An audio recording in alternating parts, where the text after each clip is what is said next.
2, on va parler de la taxe foncière. Elle a augmenté, accrochez-vous, de 28% en 10 ans. Comment ça s'explique ? C'est une enquête de l'UNPI, l'Union nationale des propriétaires immobiliers, qui donne ce chiffre et on est en direct avec le président de l'UNPI. Bonjour Christophe Demerson.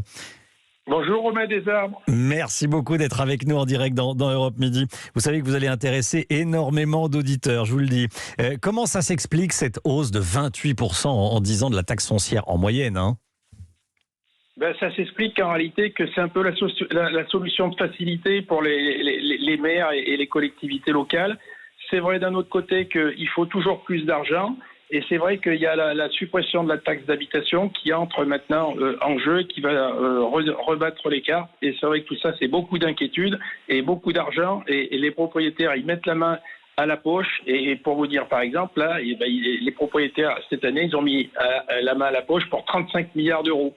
Il y a 10 ans, c'était 23 milliards d'euros. Vous voyez, si on parle en euros sonnants et très différents.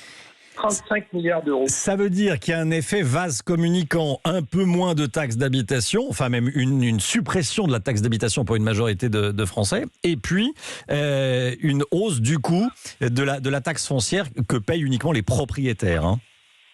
Alors, si on répond, il faut décortiquer votre question, Romain Desarbres, parce qu'en réalité, si on regarde, là, c'est seulement 20% des propriétaires plus riches qui continuent à avoir un abattement cette année de 30%, et puis qui auront 65% d'abattement l'année prochaine sur cette taxe d'habitation. Mais quand on regarde en détail, ces 20% les plus riches, ça commence à 2400 euros par mois. Oui. Si vous voulez, donc tout dépend où on met le seuil de la richesse, parce que à 2400 euros par mois, on peut pas dire que ce soit des très gros propriétaires fonciers, des grands argentiers. On est d'accord. Et pour ça, ils mettent la main au porte-monnaie sérieusement. Est-ce qu'il y a des villes qui ont eu la main plus lourde que d'autres pour augmenter la taxe foncière ? Si je vous citais le podium, je vous dirais des métropoles, je vous dirais sans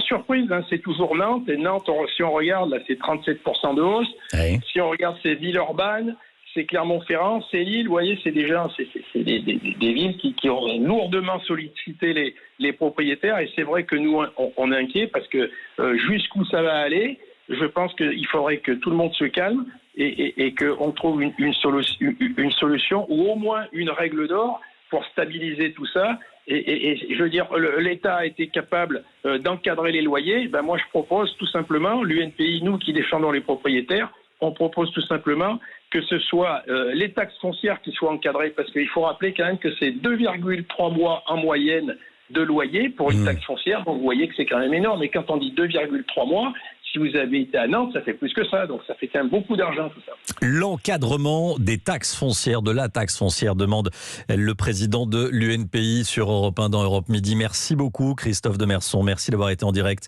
avec nous sur Europe 1.